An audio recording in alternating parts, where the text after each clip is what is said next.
Banal at mahabaging Amang Diyos, salamat po sa inyong dakilang biyaya sa lahat ng mga makasalanan. Sa kabila ng maraming bagay na hindi karapat-dapat na ginagawa po namin sa inyo, nandyan pa rin, Panginoon, na nag-iingat at nagbabantay sa amin at gumagabay, tumutulong sa amin sa aming pamumuhayang Kristiyano upang lumago kami sa aming pananampalataya at maging ganap po kami sa mga gawain na ipinaktiwalaan niyo po sa amin. Sa umagang ito, nagtipon-tipon po kami sa inyong harapan upang makinig ng salita mo at magkaroon ng banal na fellowship sa pangalan ng Panginoon. Samahan niyo po kami sa aming yung pakikinig at paghahanap ng inyong dakilang kalooban. Lalo na po yung mga kapatiran dito na dumadaan sa maraming pagsubok sa kanilang buhay at nanghihina sa kanilang pananampalataya. Hawakan niyo po sila sa pamamagitan ng mahabagin at makapangyarihan kamay ng Panginoon. Magmula sa simula hanggang sa katapusan ng itong gawain, sa iyo lamang po kami nagtitiwala at umaasa. Ito po yung aming panalangin sa pangalan ng Panginoon Hesus Kristo. Amen. So, buksan po natin ang ating Biblia, Juan chapter 21, verse 15 po.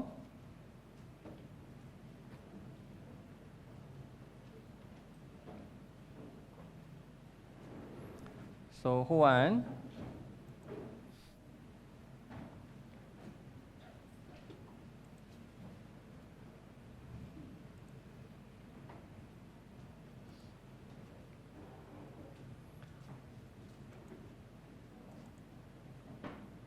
chapter 21, verse 15.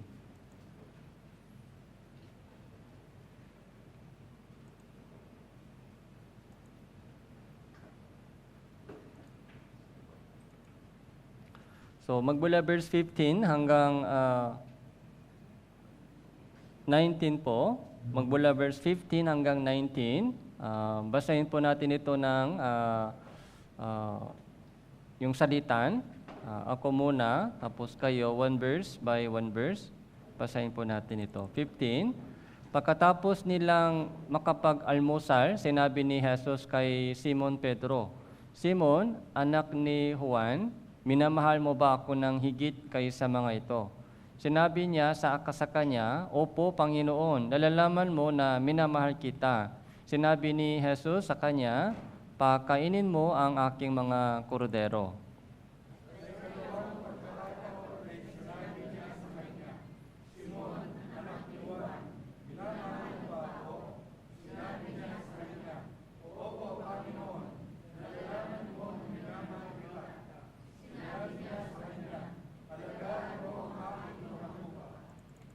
Sinabi niya sa kanya sa ikatlong pagkakataon, Simon, anak ni Juan, minamahal mo ba ako?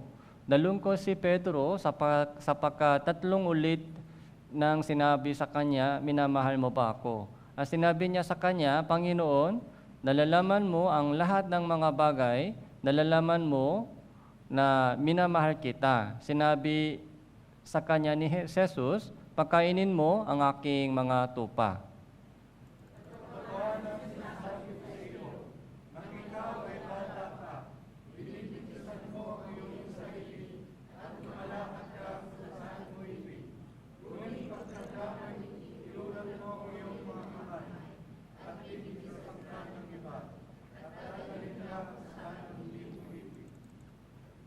Ito'y sinabi niya upang ipahiwatig kung sa anumang kamatayan, luluwalhatiin niya ang Diyos. At pagkatapos nito ay sinabi niya sa kanya, sumunod ka sa akin.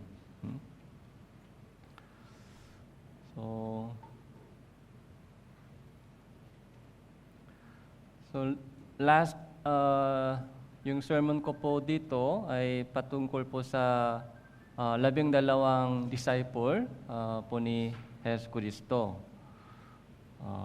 Kaya tuloy-tuloy po tayo mga ilang linggo patungkol po sa 12 disciple po ni Jesus Cristo.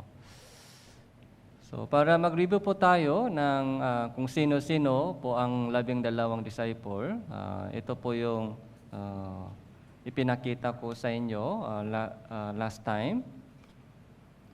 So Simon Pedro, saka yung kanyang Andre, ito po yung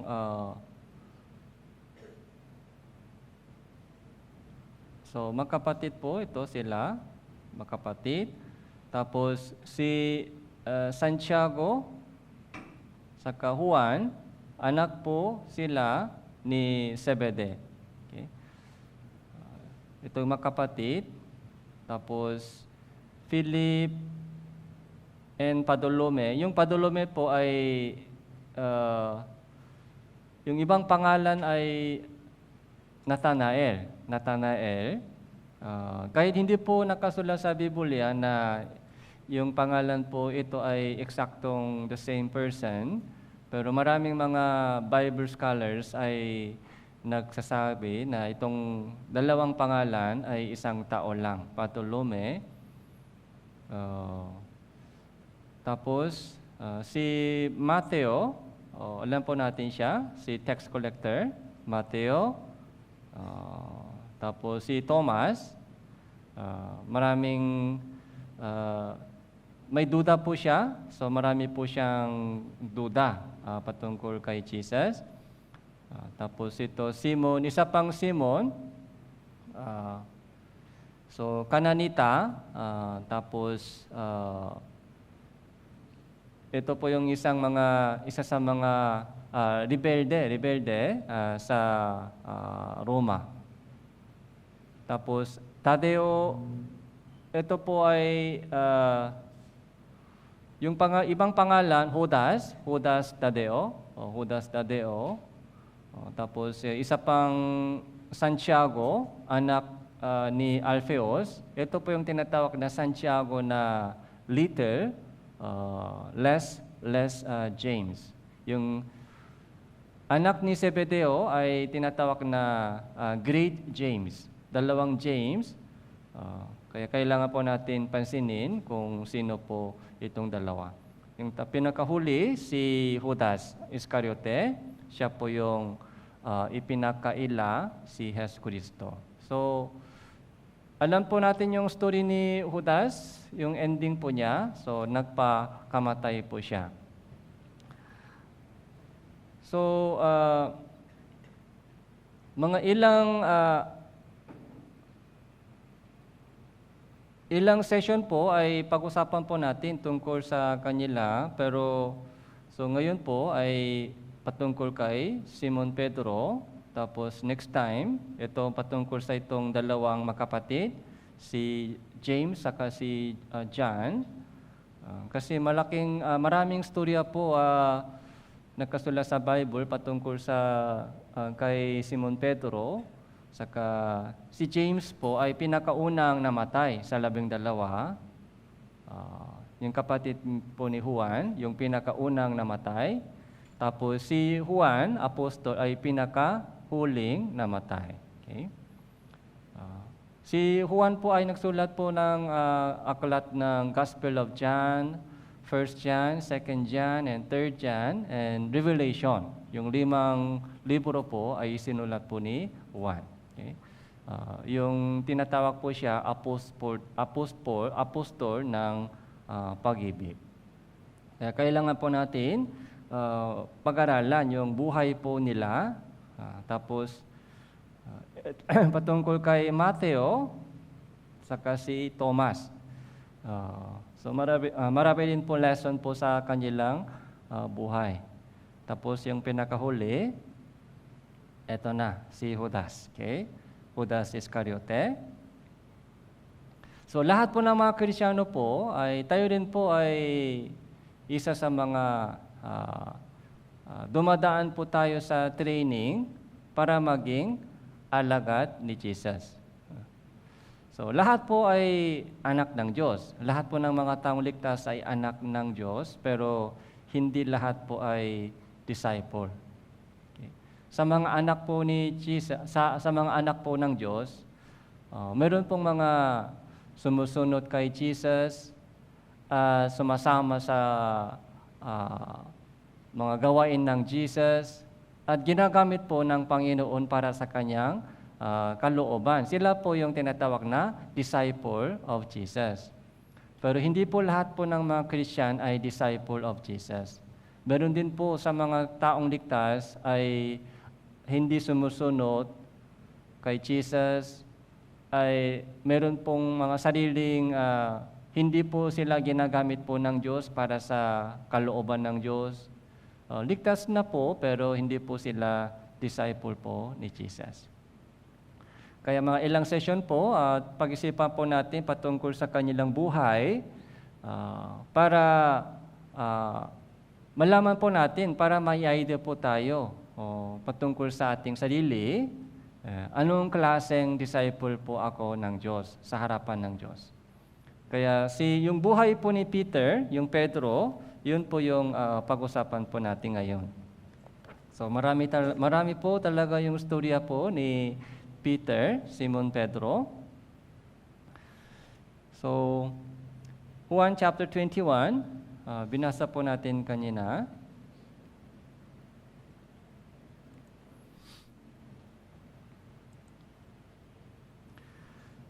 So, 15 hanggang 19. Tatlong beses, tinanong po siya ni Jesus. Ano po yung tanong po ni Jesus sa kanya? So, do you love me? Okay? So, very simple question. Tama po? Minamahal mo ba ako? Very simple. Napaka-simple tanong po ito. Minamahal mo ba ako? Pero, madali po ba siya isagot? Si Simon Pedro po ay nalungkot po siya sa pangatlong beses. Nalungkot po siya dahil paulit-ulit yung same question. Paulit-ulit. Do you love me? Minamahal mo ba ako? Kaya sa oras na ito, tanggapin po natin yung question po ito. Tanggapin po natin yung tanong po ni Jesus sa bawat isa. Ibig sabihin, sa oras na ito, ang Panginoong Jesucristo ay nagtatanong sa bawat isa sa inyo. Walang exemption. Ang Panginoong Jesucristo ay nagtatanong sa inyo, sa bawat isa sa atin, anong question? Minamahal mo ba ako? Kailangan po natin sumagot. Yes or no? Kailangan po natin sumagot. Opo o ay hindi po. Hindi kita minamahal. Opo, minamahal kita. Sa dalawang ito, kailangan po natin sabihin. Wala po sa gitna. Wala po sa gitna. Bukas na lang. Minamahal mo ba ako? Kailangan po natin sumagot po sa Diyos. Opo, Panginoon. O hindi gaano. Minamahal pero hindi gaano. Okay? Ilang beses kaya tatanungin po tayo ng Diyos? Ilang beses? Araw-araw, tinatanong po tayo ng Diyos, minamahal mo ba ako? Hindi lamang 3 beses. So may background po story, bakit 3 beses tinanong po siya ni Jesus, minamahal mo ba ako? Ano po yung background story? Ano po yung dati po niyang story? 3 beses, anong ginawa ni Peter? 3 beses, sinabi niya, hindi kita kilala. Ipinakaila po ni Pedro 3 beses. Kilala mo ba si Jesus? Sabi po ni Pedro, hindi ko siya kilala. Hindi ko siya kilala. Hindi lamang po 1 beses. Okay? 3 beses, hindi ko siya kilala. Kahit si Pedro po ay pinakamalapit na disciple po ni Jesus. Mula nung tinawagan po siya ni Jesus, kapatid po siya ni Andreas. Kaya si Andreas po muna, naging alagad ni Jesus, tapos inimbitan po niya yung kanyang kapatid, si Pedro. So, come and see. Okay? Kaya doon po sumama si Pedro, doon po nagumpisa po si Pedro na sumunod kay Jesus. Tapos, yung puso po ni Pedro ay hindi katulad ng ibang disciple. Yung puso po ni Pedro ay mainit talaga. Hindi po siya ordinaryong disciple. Mainit. Kaya, doon po sa Getsemane, nung nanalangin po si Jesus, bago po siya ipinako sa cross, 3 disciple po ay sumama. Sino po itong 3?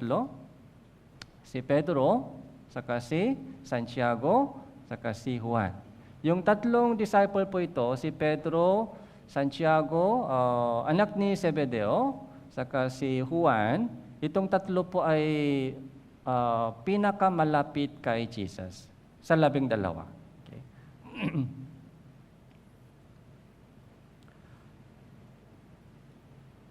So, Matthew chapter 17, tingnan po natin, Matthew chapter 17.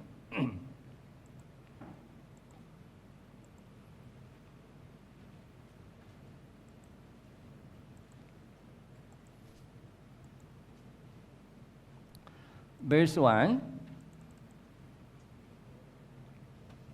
Matthew chapter 17, verse 1.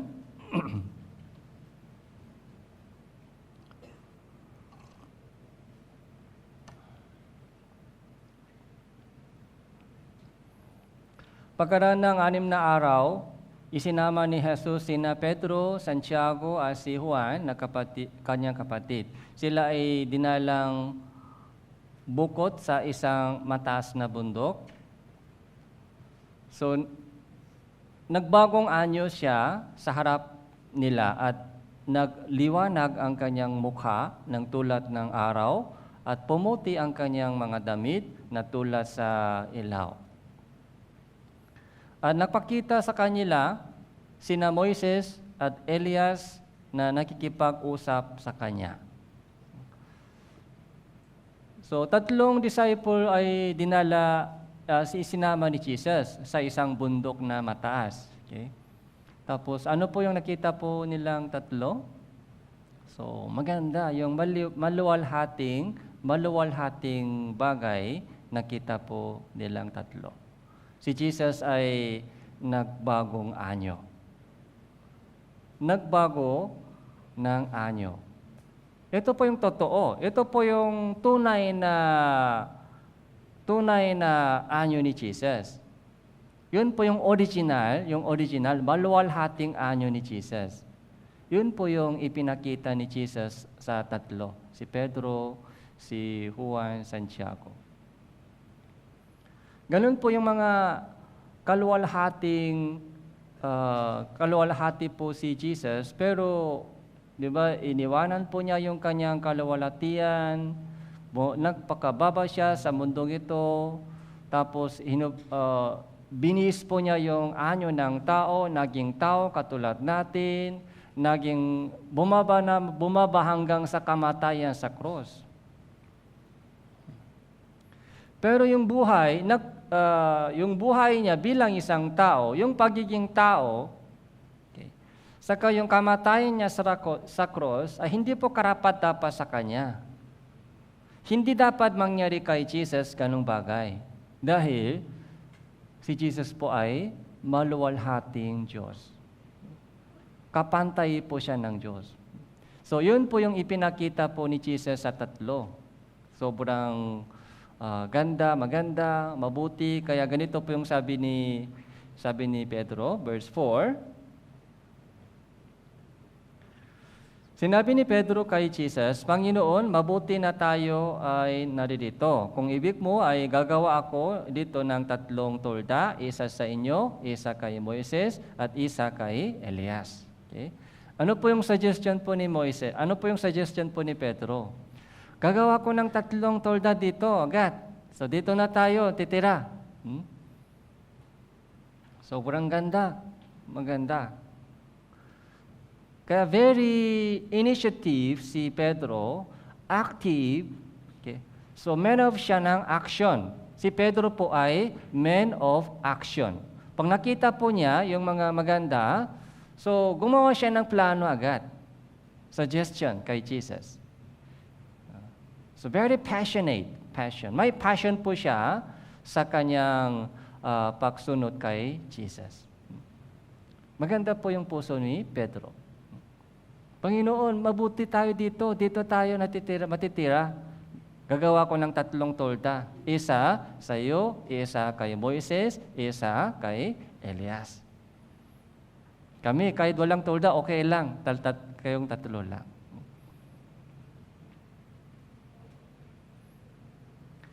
Chapter 16 po.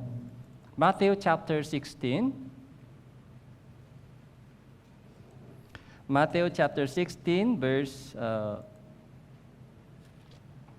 13 po.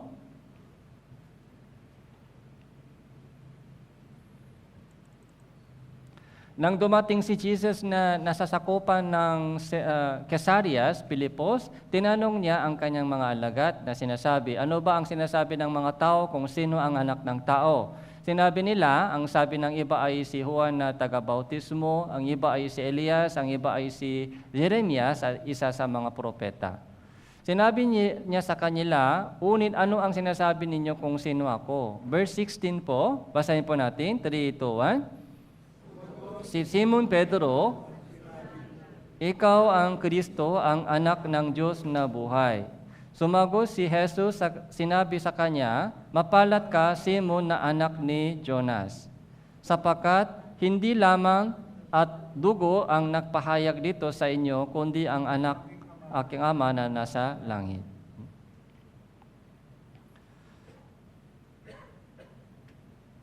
So, sino ako sa inyo? Ito po yung mahalagang question. Sino ako sa inyo? Sa iyo. Okay. Sabi po nila, si Juan daw, o Elias daw, o Jeremias, yung ibang mga propeta. Ganun yung sabi ng iba patungkol sa iyo. Pero yung tanong po ni Jesus sa kanila, maganda. Pero ang tanong ko sa iyo, sino ako sa iyo? Ikaw, ano po yung opinion mo? Ano ang faith mo sa akin? Sino ako sa iyo? Personal, ano po ito? Personal relationship. Hindi po yung knowledge. Yung faith po natin, hindi po yung knowledge. Kahit marami tayong alam, patungkol sa Biblia, buhay ang Diyos, alam natin, buhay ang Diyos. Alam natin, Biblia ay totoo, alam natin. Okay? Alam natin na si Jesus ay namatay sa cross. So what? Okay? Ganon din sila naniniwala. Pero bakit po yung kanilang buhay, walang changes, hindi po nagpabago yung kanilang puso, yung kanilang buhay?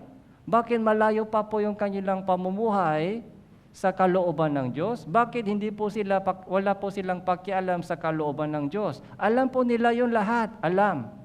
Yung knowledge po, hindi po yung faith po natin. Faith comes by hearing. Kung walang hearing, walang faith. Pero yung hearing, hindi po yung lahat. Yung hearing ay channel, yung channel, lamang po channel, kung saan po dumarating sa atin yung tunay na faith channel. Parang window, yung tulay, yung faith comes by hearing, and hearing through the words of Christ. Channel, yung tulay. So, pagdating po natin yung faith po sa atin, so, yung personal faith po natin, yung pagkaunawa po natin tungkol sa Diyos, tungkol kay Kristo, okay, tungkol sa Biblia, ay nagiging personal sa atin. Yung personal faith. Okay. Ito po yung tunay na faith. Nangyari na sa akin. Nangyari ito. Hindi po knowledge, kundi nangyari po ito aking puso. Pag nangyari sa puso, ano po? Umiinit po yung ating puso. Ang Diyos ay umibig sa akin, kaya ako din umiibig sa Kanya.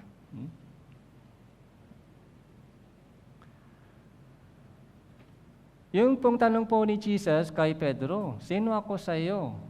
Sabi niya, ikaw ang Kristo sa akin. Ikaw ang anak ng Diyos na buhay sa akin. Ewan ko sa kanila, pero sa akin, ikaw ay Kristo. Okay? Ibig sabihin, ako ay susunod sa iyo. Kahit iiwanan kanilang lahat, pero ako ay susunod sa iyo. Yun po yung puso po ni Pedro.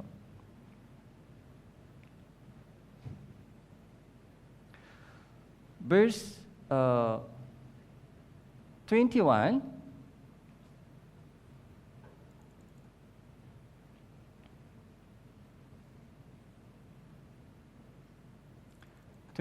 po, verse 21. Pero isang bagay na mahirap po maintindihan, ito po, 21. Mula ng panahon yon, pinasimulan ni Jesus na ipaliwanag sa kanyang mga alagad na kailangan pumunta siya sa Jerusalem at magtiis ng maraming bagay sa kamay ng matatanda, ng mga punong pare at mga eskriba. Siya'y papatain at buling bubuhain sa ikatlong araw.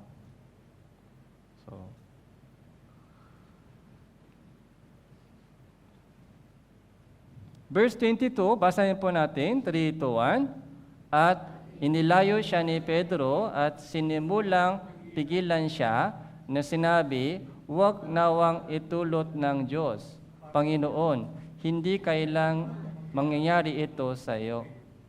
Verse 23, unit lumingon siya at sinabi kay Pedro, layuan mo ako, Satanas. Ikaw ay isang katitisuran sa akin sapagkat hindi mo iniisip ang mga bagay ng Diyos, kundi ang mga bagay ng tao. So, nung sinabi ni Pedro kay Jesus, ikaw ang Kristo. Ikaw yung anak ng Diyos na buhay. Doon po, ipinaliwanag po ni Jesus sa kanya kung ano ang mangyari. Kung ano ang mangyari kay Jesus sa future. Ipinaliwanag po sa kanya na pupunta si Jesus sa Jerusalem, magtitiis ng maraming bagay sa kamay ng matatanda at punong pari at mga eskriba. Okay? At papatain siya. At buling bubuhain sa ikatlong araw. Ito po yung pinaka-purpose ito kalooban ng Diyos. Kung bakit pamarito si Jesus sa mundo ito, pero hindi naman po ito maintindihan ng alagad. Okay. Sabi po ni Jesus, hindi mangyari yan sa iyo. Dapat hindi ka mamatay. Dapat hindi ka mamatay. Huwag nawang itulot ng Panginoon. Huwag nawang itulot ng Diyos ito.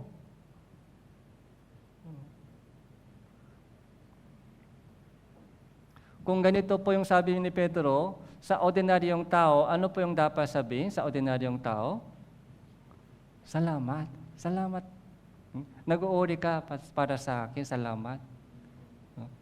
Yung ibang tao, walang silang pakialam sa akin, pero ikaw talaga, ikaw ay may concern sa akin. Okay? Ikaw na lang nagsabi sa akin ganon, na huwag itulot ng Diyos ito para hindi ako mamamatay.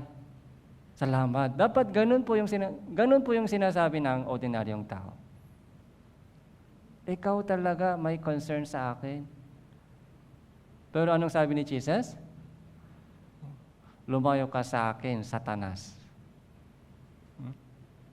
Bakit ganito? Bakit ganito po yung sinabi ni Jesus? Dapat, sabihin po ni Jesus, salamat ka, salamat Pedro, ikaw talaga. may concern sa akin. Pero instead, sabi po ni Jesus, Satanas ka, lumayo ka sa akin. Yung isip mo lagi, yung mga bagay ng tao. Pero yung patungkol sa bagay ng Diyos, patungkol sa kalooban ng Diyos, so hindi mo hinahanap.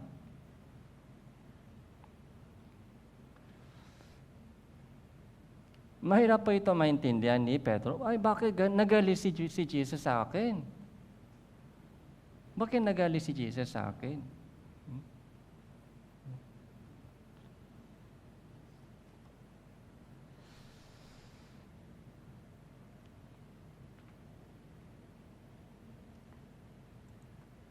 Kaya hindi pa po ligtas yung mga alagad dito, hindi pa po nila naintindihan kung ano po yung kalooban ng Diyos.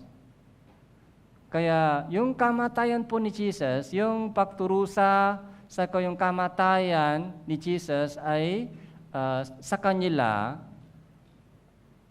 pagsubok lang, pagsubok.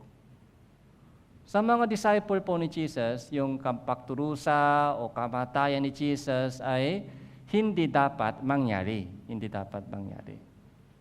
Ganong mga pagsubok natin sa pagsubok sa buhay, yung sakit, yung sacrifice, yung mga pagturusa, mga suffering, yung kamatayan na hindi dapat mangyari kay Jesus.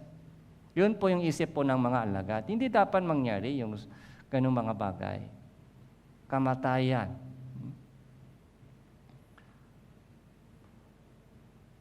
So, sa buhay po natin, ano po yung prayer po natin? Ganun mga bagay.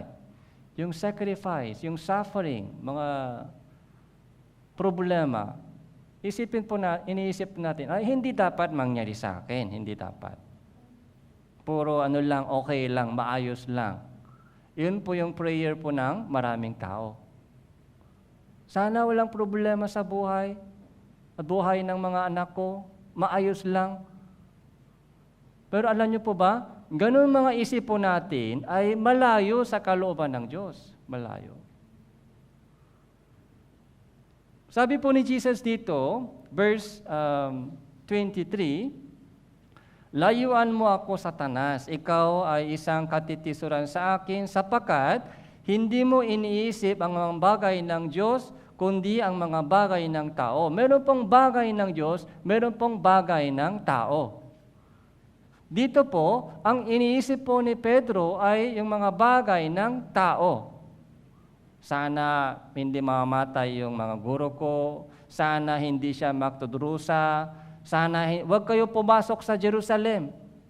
Ganon din po yung mga sabi po ng maraming tao nung malapit po siya sa Jerusalem. Umiyak po sila, huwag po kayo pumasok sa Jerusalem. Pag pumasok ka sa Jerusalem, mamamatay ka.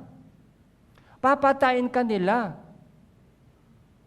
Sana hindi ganon mangyari sa iyo. Ayaw namin mangyari sa iyo ganon.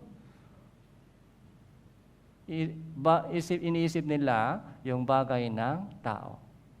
Kung hindi namatay si Jesus, ano po yung mangyari? Saan tayo pupunta? Impyerno. Kung hindi siya pumasok, kung hindi siya pumunta sa Jerusalem, kung hindi siya magturusa sa Jerusalem, kung hindi siya mamatay sa Jerusalem, okay, so mapapahamak po tayong lahat sa impyerno. Hindi po yan kalooban ng Diyos.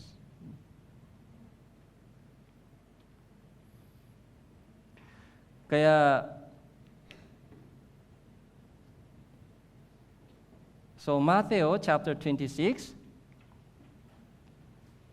pero yung focus po natin dito, yung puso po ni Pedro para kay Jesus ay hindi, totoo po yan, totoo. Yung concern po ni Pedro para kay Jesus ay totoo. Okay, totoo. Pero hindi pa po niya alam yung kalooban ng Diyos. Hindi pa po niya alam yung plano ng Diyos. Kaya ganito lang sinabi niya, ay huwag mangyari yan sa iyo. Matthew chapter 26, verse 31.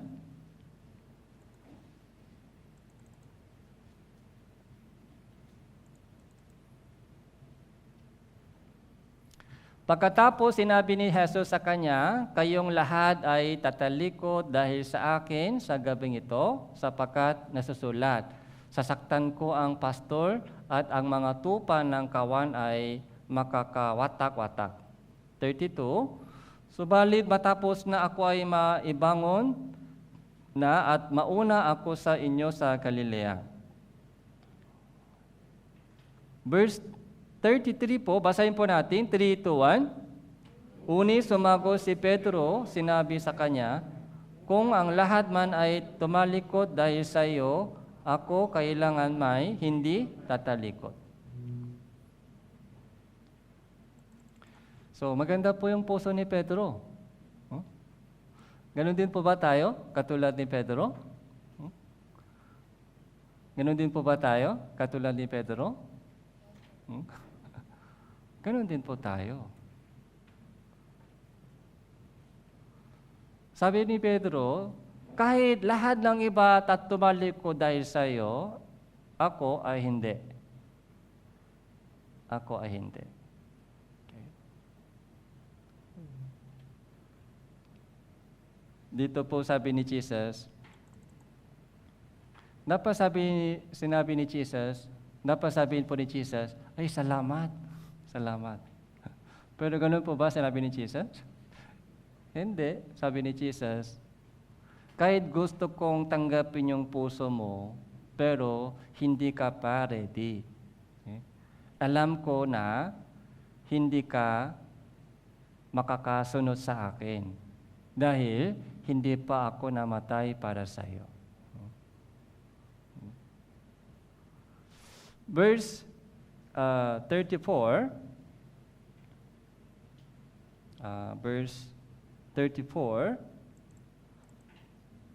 sinabi ni Jesus sa kanya, katotohanan sinasabi ko sa iyo, sa gabing ito, bago tumilaog ang manok at ipakakaila mo ako ng 3 ulit. Sinabi sa kanya ni Pedro, kahit kinakailangan ako yung mamatay na kasama mo, hindi kita ipakakaila. Ganun din ang sinabi ng lahat ng mga alagad. Alam po ni Jesus kung anong mangyari. Okay? So, bago tumilaog ang manok, sa gabing ito, ipakakaila mo ako ng 3 beses. 3 beses. Ilang beses tumilaog ang manok? Alam nyo? Ilang beses? 3 ipakakaila mo ako 3 beses. Yung manok, ilang beses? Nabanggit po ni Jesus? Tingnan po natin. Marcos chapter 14.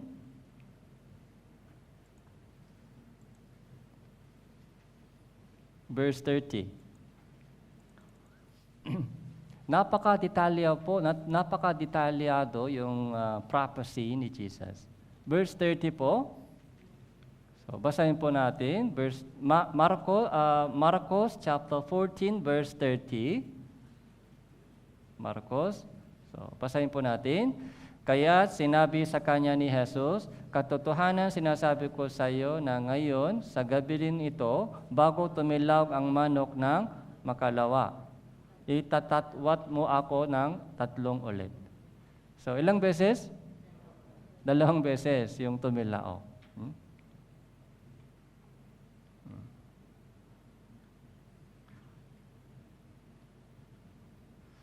So, amazing talaga yung prophecy. Okay? Na ito. Bago tumilaw ang manok 2 beses, okay? Itatatwa mo ako ng 3 beses. Okay? 3 times.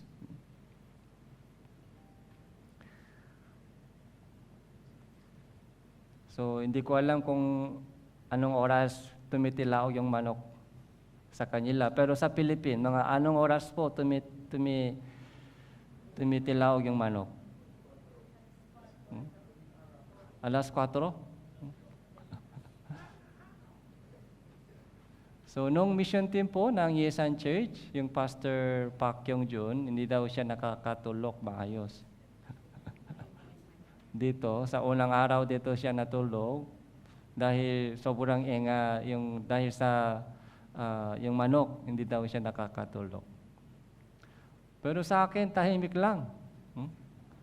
Sa una po, ako din po, hindi nakatulog po ako dito. Minsan, gising ako dahil sa manong o aso, mga pagmalakas yung ulang, gising po ako. Pero ngayon, sa akin, hindi ko naririnig po yon. Parang tahimik lang sa akin. Minsan, alauna, nagumpisa po sila tumilaog. Buong kapitbahay, sabay-sabay. Parang may meeting po sila. Alauna o alas. Yung tunog ng manok dito, sa Korea, parang iba, different. Okay? Hindi ko gagayahin.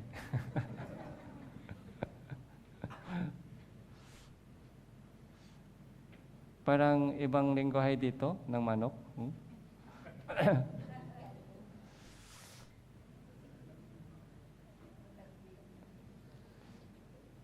Kaya sabi po ni Pedro, kahit mamatay ako kasama mo, hindi ako tatalikod sa iyo. Yung puso po ni Pedro dito ay totoo hindi? Yung puso po ni Pedro, gusto niya mamatay kasama ng Panginoon, ay totoo po hindi? Yung puso po niya dito ay totoo. Okay. Pero yung pagsunod kay Jesus, yung following Jesus, ay imposible po kung puso na lang natin. So, minsan, maraming mga promise. Ginagawa po natin. Ganito ako gagawin, ganito ko yung gagawin. Pero minsan, hindi po yung tinutupan natin. Isipin po natin mabuti, kahit maganda po yung ating puso sa ating testimony tuwing fellowship, totoo po yung ating puso. Salamat po, Panginoon. Sana gagawin ko ito ganito, mag-evangelize po ako sa mga mahal ko sa buhay. Yung ating puso sa ating testimony ay totoo. Walang daya doon. Ang problema po, hindi natin kayang tuparin yung ating puso. Bakit? Yung puso, walang problema sa ating puso, pero hindi natin kayang tuparin po yung ating puso. Dahil sa case po ni Pedro, si Jesus, bago po siya namatay para kay Pedro, hindi pwede mamatay si Pedro para kay Jesus. Naintindihan po ba? Pwede po ba mamatay si Pedro para kay Jesus bago mamatay si Jesus para sa kanya? Hindi pwede. Hindi po ganun hinahayaan ng Diyos. Dapat, si Pedro po ay tumanggap muna ng pag-ibig ng Diyos bago mamatay siya para sa Diyos. Yung Pedro po dito, kahit totoo po yung kanyang puso, maganda po yung kanyang puso, kahit mamatay ako kasama mo, hindi ako tatalikod sa iyo. Maganda po yung puso niya, totoo po yan. Pero hindi niya kayang tuparin yung kanyang puso dahil hindi pa po siya tumanggap ng pag-ibig ng Diyos. Hindi pa po namatay si Jesus para sa kanya. 3 beses. So Juan chapter 18 verse 10,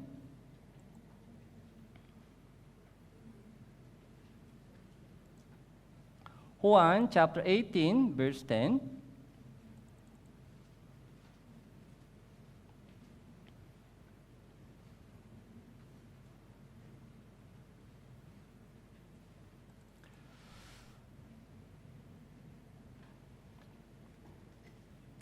Verse 3 po muna, verse 3, chapter 18 verse 3. Kaya si Judas ay nagdala ng pulutong ng mga kawal at ng mga punong kawal mula sa mga punong pare at mga pariseo. Pumunta roon na may mga ilawan, mga sulo at mga sandata. Sinabi si Jesus na nakakaalam ng lahat ng mga bagay na mangyayari sa kanya ay lumabas. Sa kanila sinabi, sino ang inyong hinahanap? Verse 10. So, basahin po natin, 3, 2, 1. Pagkatapos, si Simon Pedro na may tabak at hinugot dito at tinaga ang alipin ng pinakapunong pare at tinakpas ang kanyang kanan tenga. Ang pangalan ng alipin ay Marco. Okay? So,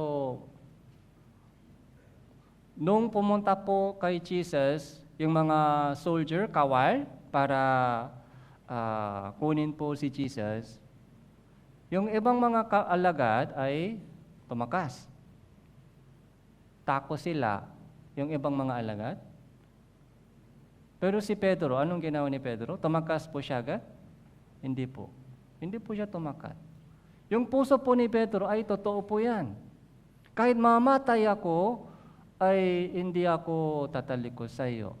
Pero may limitation. Dito po, so, hinugot niya ang tabak, tinaga ang alipin ng pinakapunong pare. Yung tinaga ang alipin ng pinakapunong pare. Kaya yung tinga ng alipin ay naputol. Tinga. So, natanggal.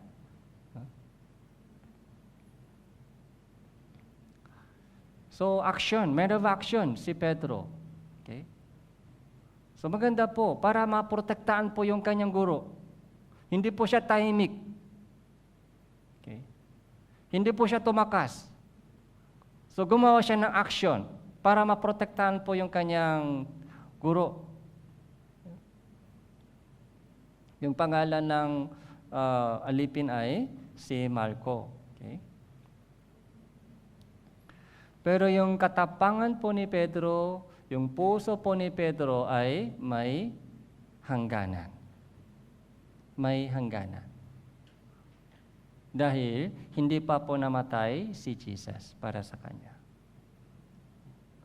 Yung paglingkod po ng isang tao para kay Jesus ay may limitation. Kung ang pag-ibig ng Diyos ay dapat humihimok sa atin. Yung pinaka-driving force, yung pinaka-mga engine po ng ating Christian living ay dapat yung pag-ibig ng Diyos.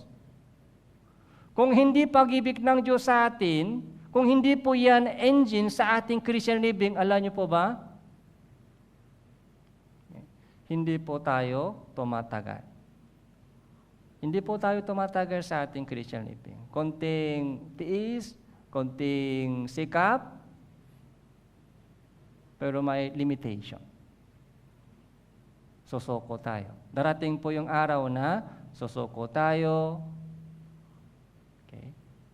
Katulad po ni Pedro.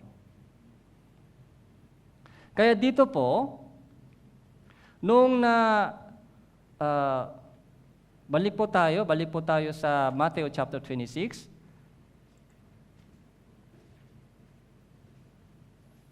So, Mateo,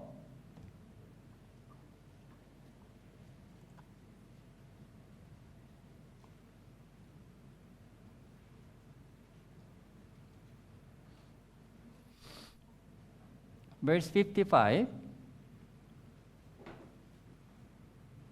verse 56 po. Matthew chapter 26, verse 56 po. So, bali, nangyari ang lahat ng ito upang matupad ang mga kasulatan ng mga propeta. Pagkatapos, iniwan siya ng lahat ng mga alagad, sila ay tumakas. Nangyari na po ito. Okay? Dumating na po yung punto na iniwanan po si Jesus ng lahat ng alagad. Kasama dito si Pedro? Kasama dito si Pedro. Si Pedro rin po tumakas. Si Pedro. Natakot din po siya. Kahit gustong-gusto niya protektahan po yung kanyang guro, gusto niyang sumama kay guro, pero may limitation. Limitation. Dito na, ubos na yung budget. Yung budget po ni Pedro ay ubos na, budget. Bankrupt na. Yung following Jesus ay hindi po madali. Sa sariling sigasig, yung budget pa natin, okay? Yung sigasig po natin, resolution po natin, o responsibility natin, obligation, may gawain ako, may ministry ako sa church, kaya nagche-church po ba ako? So maubos po yan, yung budget mo, maubos. Katulad po ni Pedro, yung budget po ni Pedro ay ubos na dito. Yung mga sigasig, pagsisikap, protekta yung mga passion niya, ubos na dito. So 58, sumunod si Pedro sa kanya ng may kalayuan. Habang sa bakuran ng pinakapunong pares, siya ay pumasok, umupong kasama ng mga tanod upang makita niya kung ano ang mangyari. Yung ibang mga alagad ay wala na, pero si Pedro po ay sumunod pa, pero malapit o malayo?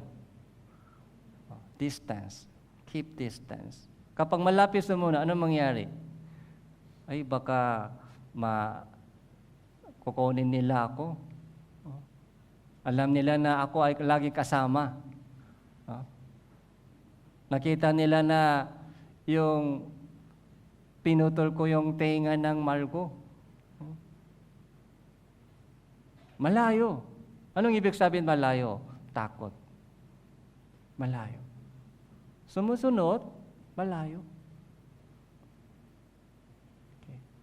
Di ba gusto po natin malayo? Di ba? Medyo mahirap malapit o sa una. Dito po, natutupad po yung mga prophecy po ni Jesus. Bago tumilaog ang manok 2 beses, ipakakaila mo ako ng 3 ulit.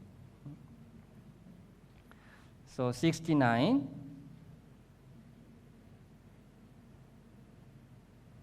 Verse 69 po. Samantala si Pedro ay nakaupo sa labas ng bakuran, lumapit sa kanya ang isang aliping babae na nagsabi, "Ikaw ay kasama din ni Jesus na taga Galilea." Subalit ipinakaila niya ito sa harap nilang lahat na sinasabi, basahin po natin, "Hindi ko alam ang sinasabi mo." Isang aliping babae, okay? Isang maliit na aliping babae nagsabi, "Ikaw ay kasama. Ikaw yung kasama ni Jesus. Nakita ko. Naalala ko." Isang maliit na babae na alipin ay nagsabi. Doon po natakot si Pedro. Hindi ko alam. So dito po ay tapos 71.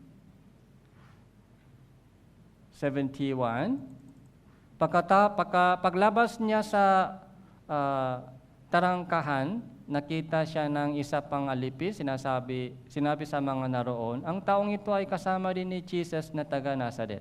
At muling ipinakaila niya ito ng may panunumpa. Hindi ko kilala ang taong ito, may dagdag na panunumpa. I never. Okay? I never.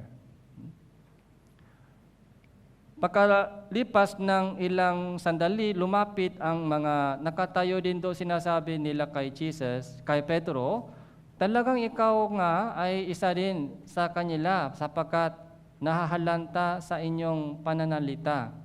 Pagkatapos, nagpasimula siyang magsalita ng masama at nanumpa. "Hindi ko kilala ang taong yon." Kaagad tumilaog ang manok.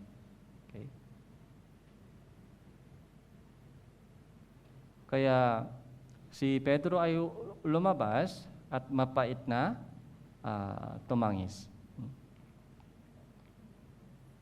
So isipin po natin yung puso ni Pedro dito. Okay? Di ba kanina, sabi po, yung buhay po ni Pedro dati, sabi niya, sino ako sa iyo? Okay? Sabi ni Pedro, ikaw ang Kristo. Ikaw yung anak ng Diyos na tunay. Yun po yung sabi ni Pedro. Nung yung 5,000 tao, so pinakain po sila ni Jesus sa pamagitan ng 2 isda 5 tinapay. Di ba, nung nagturo si Jesus sa kanila patungkol sa kaharian ng Diyos, tumalikod po silang lahat, umuwi na. Sabi po ni Jesus sa 12, ibig din ba ninyo umalis? Anong sinabi ni Pedro? Okay. So hindi kami aalis. Okay. Dahil alam natin na ikaw ay may buhay na walang hanggan. Ganun din po sinabi ni Pedro.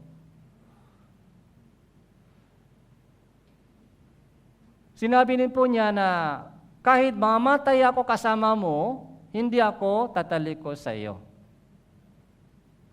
Okay. Sinikap niyang protektahan po yung kanyang guro. Pero dito po, bakit bumaksak po siya dito? Baksak. Okay. Sa halip ng isang maliit na bata, maliit na babaeng alipin, baksak po siya dito, baksak. Totally baksak siya dito. 3 beses, hindi po isang beses, 3 beses. Na may panunumpa. Hindi ko kilala yung taong ito. Hindi ko alam kung anong sinasabi mo. Kaya dito po, si Pedro po ay bumaksak, tapos dito po siya dumating sa dulo o katapusan ng kanyang sariling sigasig. Totally, bankrupt na siya dito, ubos na lahat. Bankrupt. Doon po, si Jesus po ay nagumpisa. Okay. Alam ni Jesus, ganito yung mangyari. Expected po ito. So, maaari po, sinasabi po ng mga iba, ay hindi ko inaasahan yun mangyari. Si Pedro lagi nakadikit kay Jesus, bakit ganito? Hindi ito naintindihan, mahirap ito maintindihan ng ibang tao. Pero si Jesus po ay kilala po niya si Pedro. Kilala po siya ni Pedro kung gaano kahina yung kanyang faith. Kahit yung puso po ni Pedro ay maganda, pero yung kanyang faith ay hindi basehan ng pag-ibig ng Diyos. Kaya alam po ni Jesus na maubos yung kanyang passion. Darating po yung point na babaksak po siya. Alam po ito ni Jesus. Kaya, kung tayo po ay, kung ganitong mga sitwasyon, ano po yung sasabihin po natin? Grabe yung ginawa mo ng Pedro. Nakalimutan mo ba yung kung ano ang sinabi mo sa akin? Ganun po yung siguro mga sinasabi ng tao kay Pedro. Pero si Jesus po ay alam na niya na ito ay mangyayari. Expected po ito, expected. Yung ating baksak, expected. Kung gaano kahina po tayo, expected. May darating pa na pagsubok, okay? Minsan, nanghihina po tayo doon, babaksak po tayo sa ating Christian living, pero ang Diyos po hindi po siya, magtataka. Okay? Expected po yan, expected. Ganun pa man, ibinibigay ng Diyos sa atin yung another chance, isa pang pagkakataon. Okay? Hindi po niya sinasabi sa atin, late na, tapos na, wala ng chance. Hindi ganon. May chance pa, patuloy-tuloy, may chance pa.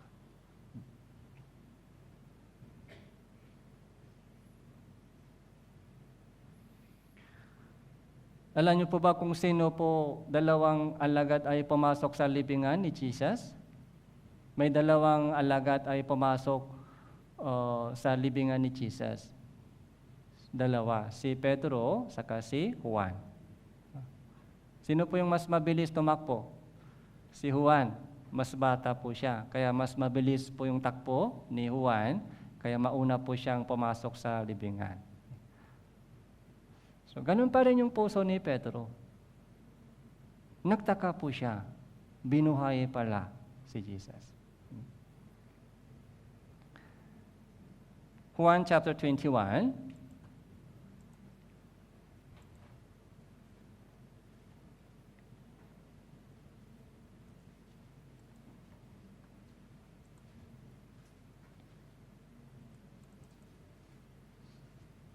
Verse 1. Juan chapter 21 verse 1. Pagkatapos ng mga bagay na ito, nagpakitang muli si Jesus sa mga alagad sa tabi ng dagat ng Tiberias, ay siya ay nagpakita sa ganitong paraan.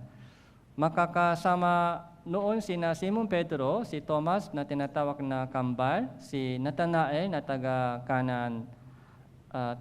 Cana ng Galilea at mga anak ni Zebedeo, dalawa pa sa kanilang mga alagad. Sinabi sa kanila ni Simon Pedro, "Mangingisda ako." Sinabi nila sa kanya, "Kami ay sasama din sa iyo." Sila ay umalis, sumakay sa bangka ng gabing yun ay wala silang nahuli.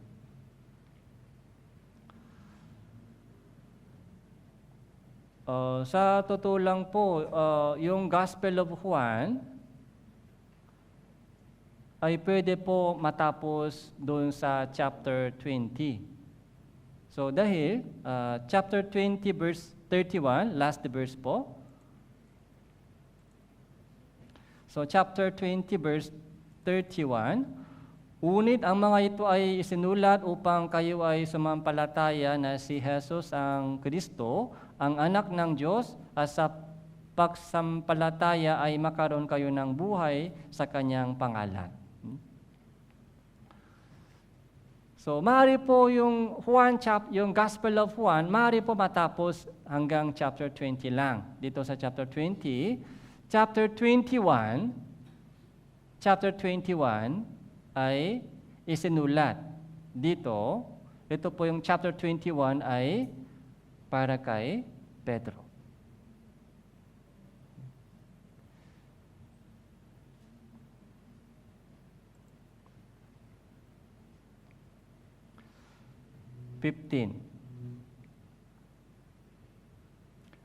Chapter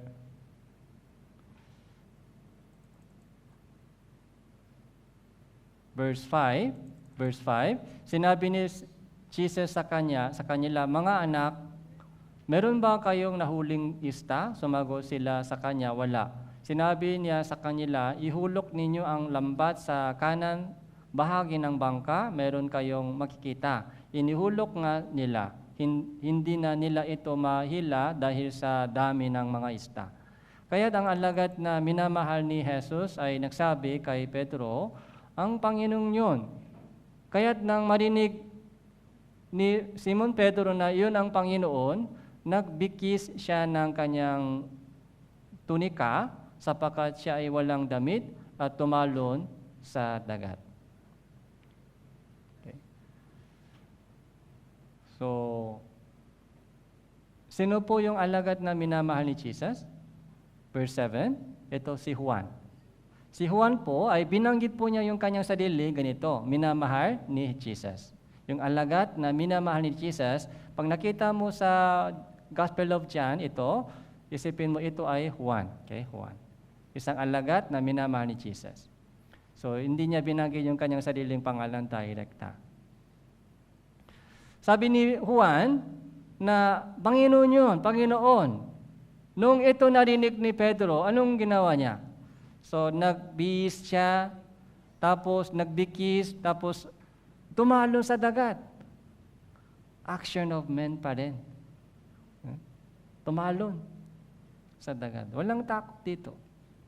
Gustong-gusto niya, di ba, nung ipinakaila niya si Jesus 3 beses, kamusta po ba yung puso niya ni Pedro? Lagi mabigat, okay?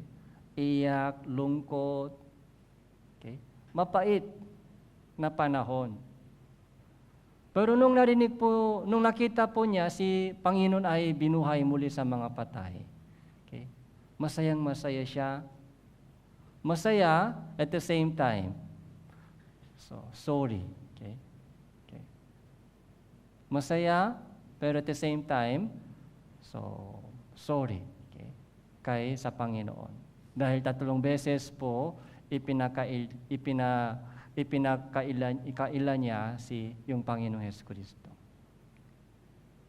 Kaya doon po, ibinigay ni Jesus kay Pedro 3 question. 3 beses na same question para si Pedro po ay maka-recover. Para ma-recover. Minamahal mo ba ako? Unang question. Pero yung sagot po ni Pedro po dito, hindi katulad po nung dati. So, verse 15,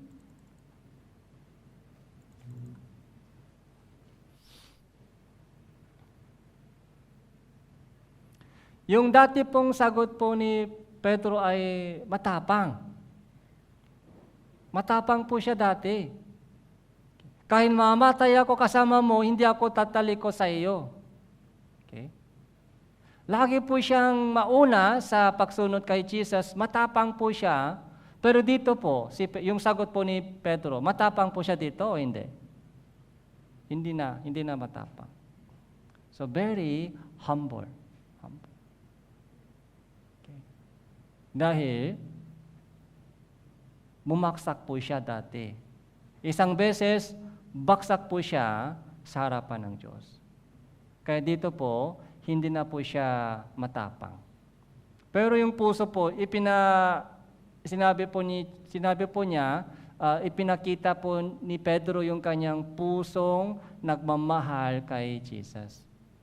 Paano? Sinabi niya, nalalaman mo.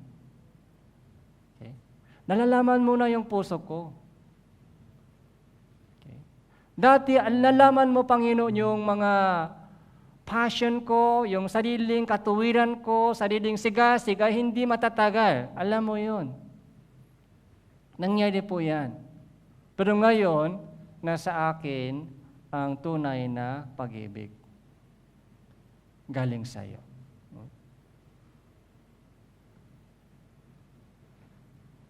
Kaya 3 beses, minamahal mo ako nang higit kayo sa mga ito.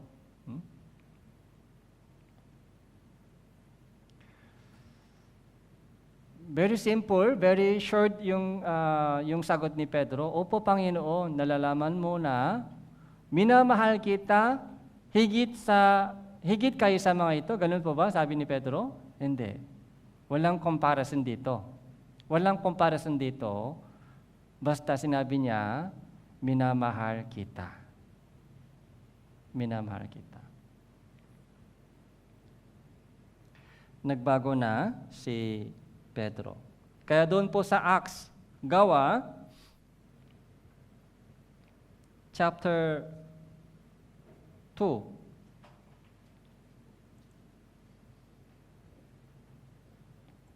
Acts chapter 2.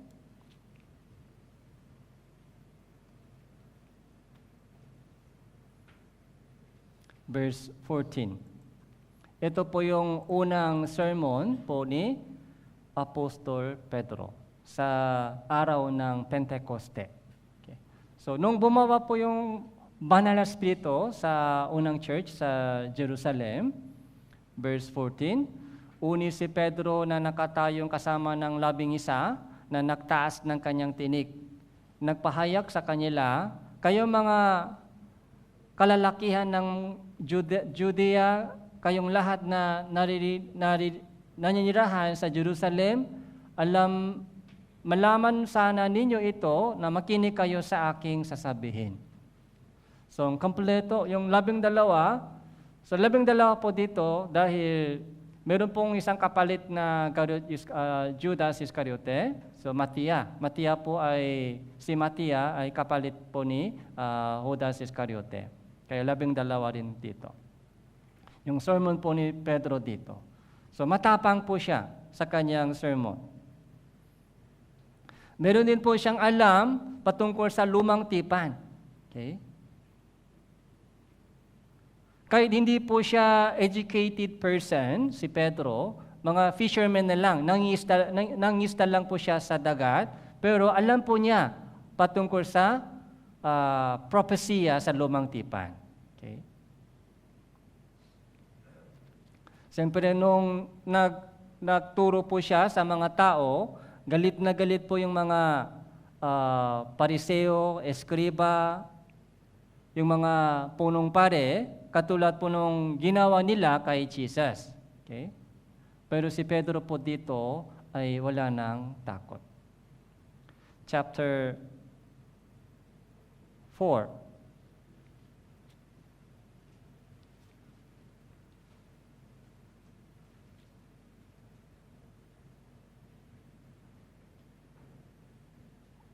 Chapter 4, verse 13.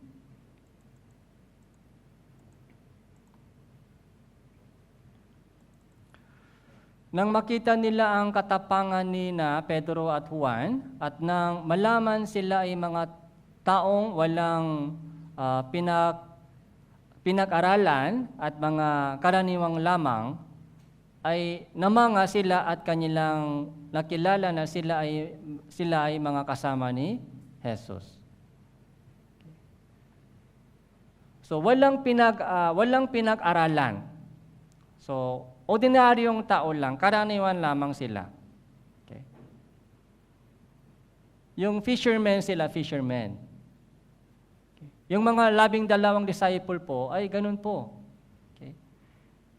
Walang pinag-aralan, yung karaniwan lamang, pero matapang po sila sa kanilang preaching, matapang.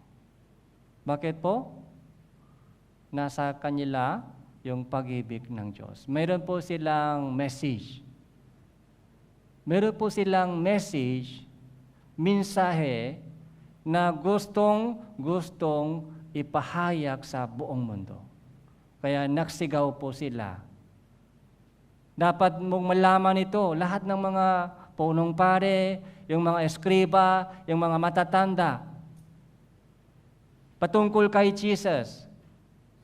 Dapat malaman ng lahat ng mga tao dito. So nagtaas po siya ng boses, matapang po siya sa kanyang preaching. Parang ibang tao na si Pedro dito, ibang tao. Hindi katulad nung dati. Okay.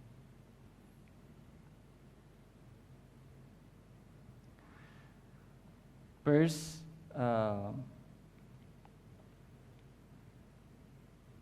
17 po. Unid upang wag na itong lalo pang kumala sa bayan, ating silang bigyan ng babala na wag na silang magsalita pa sa kanyunuman sa pangalan nito. Kaya sila ay pinatawag nila at inutusan na sa anumang paraan wag na silang magsalita ni magturo sa pangalan ni Jesus. Verse 19 po. 19:20. Basahin po natin, 3, 2, 1.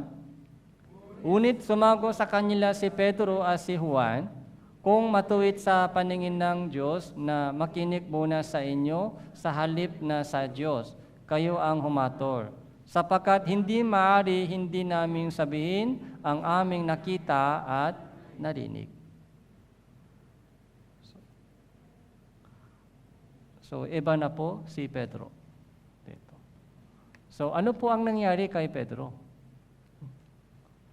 Ano po ang nangyari kay Pedro? Ano po ang nakita niya? Okay. Yung storya po ni Pedro ay the same story din po sa atin. Yung salvation po ni Pedro, salvation po natin ay ibang klaseng salvation o same salvation? Yung salvation po ni Pedro, salvation po natin ay ibang klase o the same salvation? Parang iba? The same salvation. Namatay ba si Jesus para kay Pedro lang? O para din sa atin? Para din sa atin. The same salvation. Si Pedro lang minahal ni Jesus o tayo rin po minahal ni Jesus? Tayo rin po minamahal po ng Diyos. The same salvation. Yung parehong biyaya. Si Pedro lang po nakakita na muling binuhay si Jesus sa mga patay. So, siya sa mata nakita. Okay? Si Pedro po, sa mata nakita po nila yung mga 12 na si Jesus ay binuhay muli sa mga patay. Yung 12 sa mata. Tayo po. Okay? Kahit hindi po natin nakita sa ating mata, pero sa Bible po, nakita din po natin yung muling binuhay si Jesus. Yes. Yung kamatayan po ni Jesus at muling pagkabuhay po ni Jesus ay nakita din po natin, nakita sa pamamagitan ng Biblia.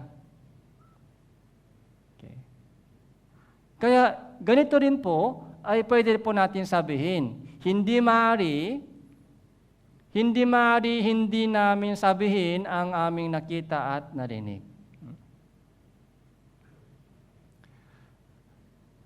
Kaya si Pedro po ay, dito po siya naging handa.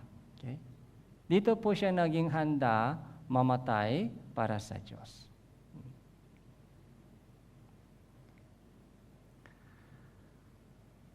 Kaya sa unang iglesia sa Jerusalem, si Pedro, saka si Juan, saka si Santiago, yung kapatid po ni Jesus ay leader sila sa unang iglesia sa Jerusalem. Tapos si Pedro naman po ay ipinako siya sa cross sa baligtad. Okay? Chapter 21, Juan chapter 21.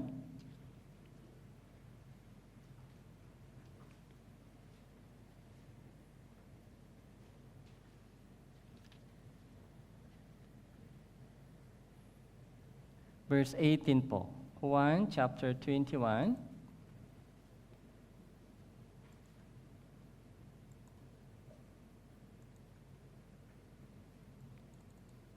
(18, 19).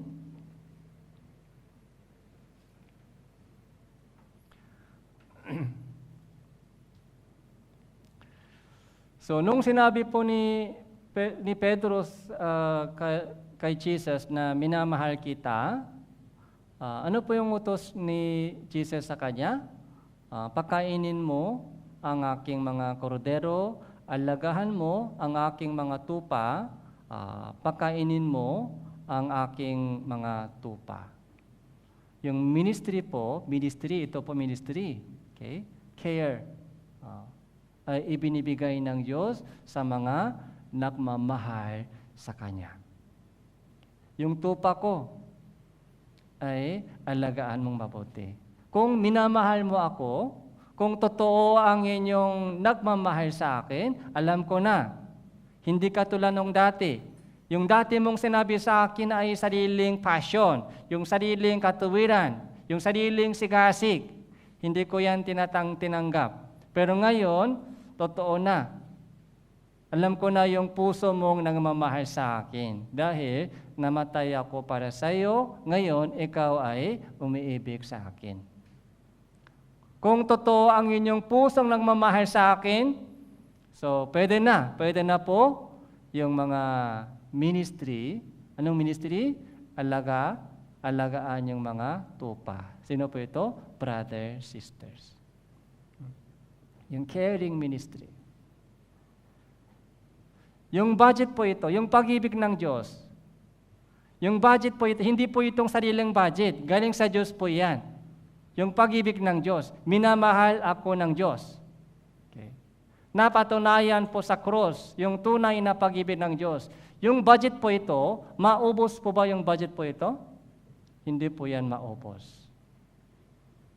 Yung sariling sigasig, sariling resolution, sariling mga righteousness, ay maubos po yan. Pero yung budget ng pag-ibig ng Diyos sa atin, minahal ako ng Diyos, minamahal ako ng Diyos, mahalaga ako sa Kanyang yung sa harap sa paningin niya. Kung nalaman po natin yung pag-ibig ng Diyos, naunawan po natin, so yun po yung pinaka-engine sa ating Christian living. Pakainin mo ang aking tupa. Alagaan mo ang aking tupa. Verse 18, katotohanan sinasabi ko sa inyo nang ikaw ay bata pa, binibikisan mo ang inyong sarili at lumalakad ka kung saan mo ibig. Unit, pagtanda mo ay inuunat mo ang inyong kamay, bibikisan ka ng iba at dadalhin ka kung saan hindi mo ibig. Ito ay sinabi niya upang ipahiwatik kung sa anong kamatayan luluwalhatin niya ang Diyos. At pagkatapos nito sinabi niya sa kanya, sumunod ka sa akin. So, kapag matanda na, anong mangyayari? Iuunat mo ang inyong kamay. Unat yung kamay mo. So, ibig sabihin, yung baliktad po yung mga ipako siya sa cross. Okay? Sa paa muna, sa paa sa taas. Okay? Sa paa sa taas, tapos yung ulo sa baba. Kaya iunat po niya yung kanyang, yung kamay. Ganun po yung namatay si Pedro. Okay. Baliktad po siya, ipinako sa cross.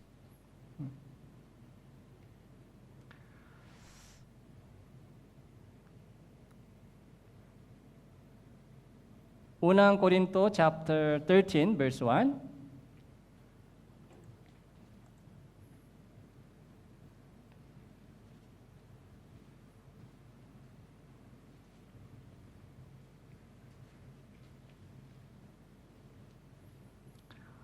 Unang Korinto chapter 13 verse 1 hanggang 3, babasahin ko po. Kung ako ay magsalita ng mga wika ng mga tao at ng mga anghel, subalit wala akong pag-ibig, ako ay nagiging isang maingay na pompiyang, batingaw na umalingaw-ngaw. Kung meron akong kaloob ng propesiya at naunawaan ko ang lahat ng mga hiwaga at lahat ng mga kaalaman, kung meron akong buong pananampalataya upang mapalipat ko ang mga bundok, unit, wala akong pag-ibig, ako ay walang kabuluhan. Kung ipamigay ko ang lahat ng aking ari-arian, kung ibigay ko ang aking katawan upang sunugin, subalit walang pag-ibig, wala akong mapapakinabang. Yung unang Petro ay gusto niya, handa po siya sunugin yung kanyang sarili. Unang Pedro, may passion talaga, may passion. So, pero hindi po yan hinahayaan ng Diyos. Si Jesus muna dapat mamatay para sa akin. Si Jesus. Yun po yung unang budget. Yung unang budget hindi galing sa akin. Yung unang budget ay galing sa Diyos, pag-ibig. Ang Diyos ay umibig sa atin. Kaya namatay siya sa krus para sa akin. Doon po, maunawan po natin yung tunay na pag-ibig na wala sa akin. Dati, wala sa akin yung pag-ibig. Very selfish tayo noon, selfish. Ayaw mag-sacrifice. Yun po yung original character natin, original character. Inborn character po natin. Okay? Pag masama yung salita niya sa akin, ganun din ako, masama rin yung salita ko sa kanya. Kung hindi maganda yung ginagawa nila sa akin, ganun din ako. Mata sa mata, ngipin sa ngipin. Isang punch, dalawang punch, babalik. So wala po tayo, wala sa atin yung ganitong pag-ibig. So, mga katulad ng verse 4, matiisin, magandang loob, yung hindi mainggitin, mapagmalaki o hambok, hindi magaspang ang kilos. So wala tayong ganitong pag-ibig. Ibang klaseng pag-ibig po ito. Hindi po ito pag-ibig ng tao. Ito po yung pag-ibig ng Diyos. Nakikita po natin doon sa cross. Selfless. Okay? Selfless. Kaya doon po natin naintindihan yung tunay na pag-ibig ng Diyos. Kaya ako din umiibig sa Kanya. So, unang Juan, chapter 4, unang Juan,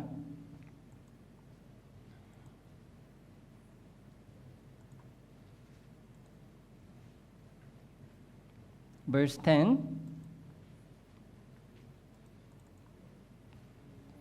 So, basahin po natin, verse 10, 3, 2, 1. Narito ang pag-ibig, hindi sa tayo umibig sa Diyos, kundi siya ang umibig sa atin, as sinugo ang kanyang anak na pantubos sa ating mga kasalanan. Verse 19 po, ito rin po, 3, 2, 1. Tayo'y umiibig sapagkat siya ang unang umibig sa atin. Ganito po yung testimony ng lahat ng mga Kristiyano. So, umiibig po ba tayo sa Diyos? Kaya yung question po, yung tanong po ni Jesus sa oras na ito, katulad po ni Pedro. So, araw-araw nagtatanong po siya sa atin, minamahal mo ba ako? Okay? Araw-araw, sandali-sandali, so tinatanong po tayo ng Panginoong Jesucristo, minamahal mo ba ako? So, anong sasabihin natin? Opo o hindi?